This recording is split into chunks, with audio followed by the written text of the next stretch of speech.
నమస్తే ఫ్రెండ్స్, నేను మీ Errabelli Rajinikanth, political analyst.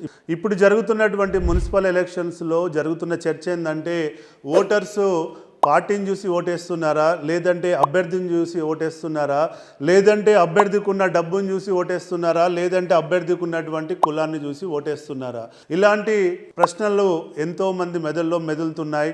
దీనికి సమాధానం చెప్పాలి అని అంటే చెప్పే పరిస్థితుల్లో ఇవాళ ఎవరు కూడా లేరు అన్నది వాస్తవం. సో ఇన్ని ఎలక్షన్స్ చేసిన 100 మంది ఎమ్మెల్యేలకి 30 మంది ఎంపీలకి ఎలక్షన్లు చేసి గెలిపించిన అనుభవం ఉన్న నాకు కూడా ఈ ప్రశ్నకి సమాధానం చెప్పాలి అంటే చెప్పే పరిస్థితిలో లేము. ఎందుకంటే ఒక్కొక్క ప్రాంతంలో ఒక్కొక్క ఫ్యాక్టరు పనిచేస్తుంది అన్నది వాస్తవం.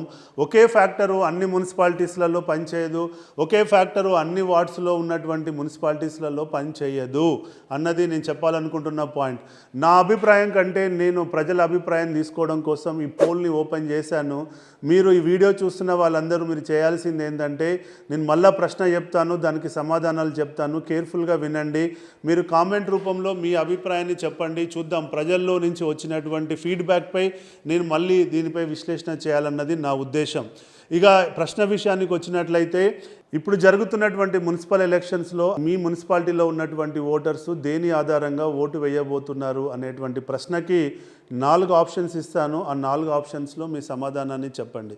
మొదటి ఆప్షన్ వచ్చేసి పార్టీ ఆధారంగా ఓటు వేయబోతున్నారా, రెండో ఆప్షన్ వచ్చేసి నాయకుడికి ఉన్నటువంటి సామర్థ్యానికి అనుకూలంగా ఓటు వేయబోతున్నారా, మూడో ఆప్షన్ వచ్చేసి నాయకుడికి ఉన్నటువంటి కులం ఆధారంగా ఓటు వేయబోతున్నారా, నాలుగో ఆప్షన్ వచ్చేసి నాయకుడికి ఉన్నటువంటి డబ్బు ఆధారంగా ఓటు వేయబోతున్నారా.